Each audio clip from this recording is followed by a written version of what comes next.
You know how it went. The big bad Boston Celtics waltzed into town last night, having won their last 13 games, already a shoe into the playoffs. But as we find out from Channel 3's John Mallows, when the dust had cleared at the arena, it was the Kings who were sporting the winning streak.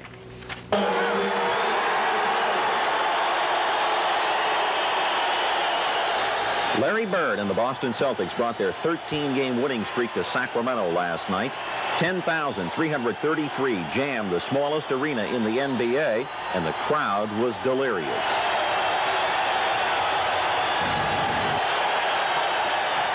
And the game had playoff intensity. Reggie Theus, the missed shot. Larry Bird, the rebound. The outlet coming to Robert Parrish. He'll miss the easy one, get it back, and miss it again.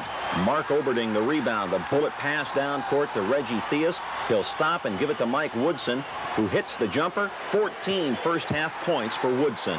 The matchup of the night was between Bird, the 7-time All-Star, and Kings forward Mark Oberding, a 10-year veteran. Oberding handled Bird physically, holding him to 8 first-half points as they battled to a 48-48 tie at intermission. But the pivotal third period proved costly for the Celtics. They went cold, hitting only 4 of 27 from the floor. That's 14%.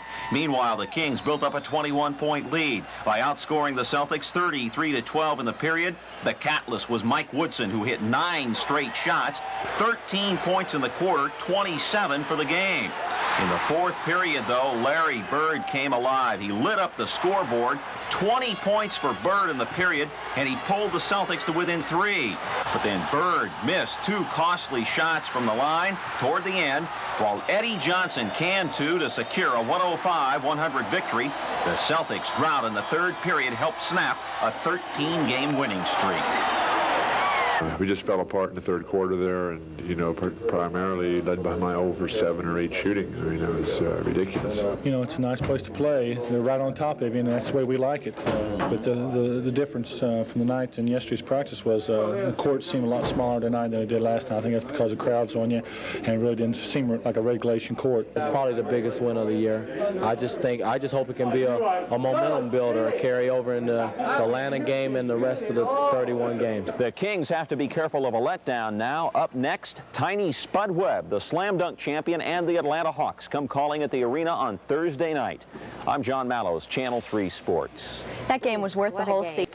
Well, don't ever underestimate the Sacramento Kings, and we might add, don't overestimate them either. Last night, they shocked the world by meeting the Boston Celtics 105-100. John Mallows was there. You can give the game ball and the MVP to Kings forward Mark Oberding. His job was to guard Larry Bird, the 7-time All-Star. The Birdman got his points, 29 for the game, but Oberding held him to 8 points in the first half. Great defensive job by Mark Oberding of the Kings. After the big upset, I asked Mark if he expected to have a great game against Larry Bird. I just tried to get him out of his rhythm. You know, if Larry's running around doing whatever he feels like doing, he's going to have 50 points on us. And so, you know, he got 29, but I feel he earned them. You know, it's a nice place to play. They're right on top of you, and that's the way we like it. But the difference from the night and yesterday's practice was the court seemed a lot smaller tonight than it did last night. I think that's because the crowd's on you, and it really didn't seem like a regulation court, and I think that's why we made a lot of bad mistakes there. We run out of room. The Kings have to be careful of a letdown now. Up next, Tiny Spud Webb, the slam dunk champion, and the Atlanta Hawks come calling at the arena on Thursday night. I'm John Mallows, Channel 3 Sports. One other note from the NBA, Michael